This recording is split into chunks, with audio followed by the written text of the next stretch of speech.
Usually I don't do salty rant type videos, but this is going to encroach on that just a little bit.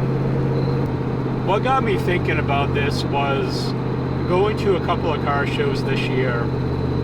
I usually get put into the category of more modern cars, even though this is close to 20 years old.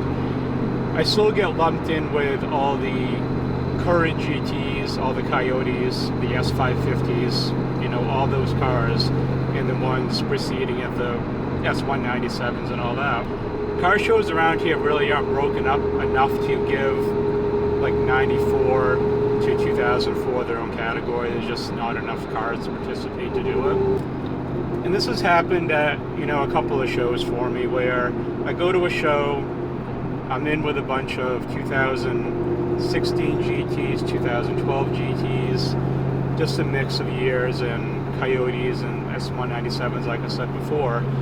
And in the end, they do all the judging, and I come away with nothing compared to something that's newer, which I understand, but at the same time, I don't understand. Now, this video isn't meant to dig at anyone that has any of these cars in particular. I'm not trashing on your car. I'm just saying that as a whole, this is more of a judgment on the people judging the cars, more so than the cars themselves. So with that being said, I don't think a 2004 limited production, hand-built engine Terminator Cobra should lose out to a 2012 GT that's basically, it looks nice, it's clean, not really anything done to it. And mine, which has my dyno sheet, has my build certificate, what number it is out of how many made for that year. Yeah, it kind of blows my mind when that kind of stuff happens. Now, does that mean that when I go to a car show, because I have an 0304 Cobra, that I should automatically win against everything else? Well, yeah, of course. No, I'm just kidding. It doesn't mean that I should win just because I have an SVT Cobra. But what I'm getting at is it seems as though it doesn't bear any weight at the same time either. I think it's really two things that come into play with all of this. I think more modern cars just grab more attention. They're more recognizable as far as people knowing what they are. The thing that really hurts the 0304 Cobras is the fact that they only had a 2-year run. A lot of people will look at this and know that it's a Mustang. Beyond that, they don't know anything about it, other than the people that are familiar with these cars, that have them, that want to get one, that grew up with them.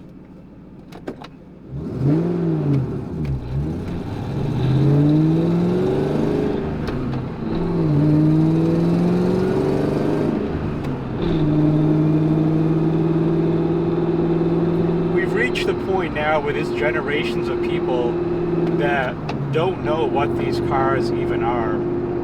They don't know their history. They don't know their exclusivity that they have. This is like a really bad comparison as far as the two topics compared to each other, but I'm just using this as an example. You'll understand after I explain all of it. I'm very familiar with 9/11, what happened that day, exactly where I was, what I was doing when all the events unfolded. That impacted me a lot. It changed the country. It changed my view on a lot of things in life. Another horrific event, being Pearl Harbor, happened many generations before me, but Pearl Harbor doesn't affect me the same way that 9/11 did. And that kind of ties into what I'm saying about where generations past what these people know about these cars and that are familiar with them. And like I said, they can look at this and they know it's a Mustang, but they have no idea that it's a limited production SVT Cobra and all the history involved with this car. And as I mentioned before, a lot of this falls on the people judging these car shows, and I put a lot of that on them. I'm not saying that people judging shows have to have a knowledge base of every single vehicle that may show up at the show.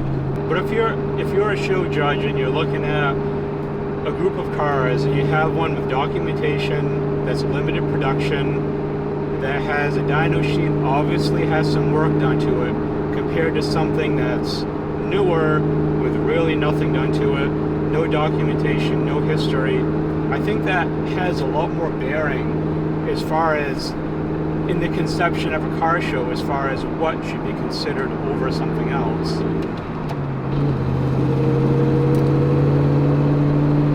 Now, I don't go to car shows with the purpose of wanting to win a trophy every time. It would be nice. So quite a few hours have passed within the same day of recording the beginning part of this video, and I just want to tell everyone what just happened that ties into all of this. During that few hour time frame where this video split up, I went to a Cars and Coffee event. Now, there were several S550 Mustangs there. There were 3 brand new 2020 to 2022 GT500s. And like I said, the amount of coyotes that were there, I mean, at least 6, 8, maybe even close to 10. There were a lot of coyotes there. Now, the amount of Terminator Cobras that were there, I'll give you one guess on how many were there.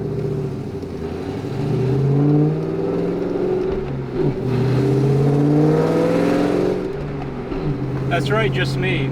I was the only Terminator Cobra. There were as many Lamborghini Countachs and NSX cars that were there as Terminator Cobras. There were more Porsche 911 Turbo S's that were there. There were 2. I mean, it's just, that just goes to what I said before about the exclusivity factor of the Cobras. I mean, you just don't see them that much, but it's like a double-edged sword. They're exclusive, you don't see them very much, and because of that, they don't get a lot of recognition at the same time because people just don't know what they are. There were a lot of people at the Cars and Coffee event that were walking up and, you know, asking me about the car, looking at the car, just looking it over. It was just something that, at some shows, this car gets a lot of attention. In other ones, it just doesn't seem to. It's really hard to explain. It's like there's a different group of people. It's like there's the car people, then there's judge people that judge the shows that don't really understand what they are. But even within that, I'm sure there are a lot of people at the Cars and Coffee event that just thought that, you know, this was just another Mustang. When I left the Cars and Coffee event, I pulled up at a stoplight, and a guy in a Honda pulled up beside me, and it wasn't a racer type Honda, it was more of a hybrid. I'm not sure what model it was, but it was a hybrid type car. And he said, "Hey, I just wanted to say I really like your car." And I'm like, "Oh, cool, thank you."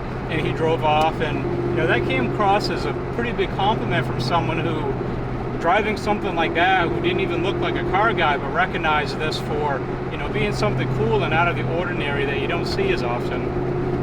I talked to a really cool guy at the Cars and Coffee event. He had a 2004 Mach 1. He didn't have it at the show, but we got talking a lot about, you know, these cars and how the 03, 04 Mach 1s, the same as the Cobras, are disappearing, and, you know, not many of them left, and you don't see either one of them very often. So this will conclude the video. I hope it doesn't come across as being too negative, salty, or bitchy, or anything like that. There was just some legitimate things that I wanted to bring up, and, you know, I hope that the point I'm trying to make came across well. And like I said at the beginning, I'm not trying to dog on anyone's car or what they have, or coyotes in general. They're really cool cars. I like how they look, very powerful when modded. So I do have respect for them, but in the end, a run-of-the-mill GT doesn't have the same status as a limited production, hand-built engine SVT Cobra built on a special line at Ford. So with that being said, let me know what you guys think. Am I way off base, or do you agree? Are you somewhere in the middle? It's kind of a touchy subject, so I tried not to go too hard in one direction, but I guess I'll find out in the comments from what everyone else says. So that's it, everyone. Let me know what you think. If you did like the video, throw it a like. And above all else, thanks for watching.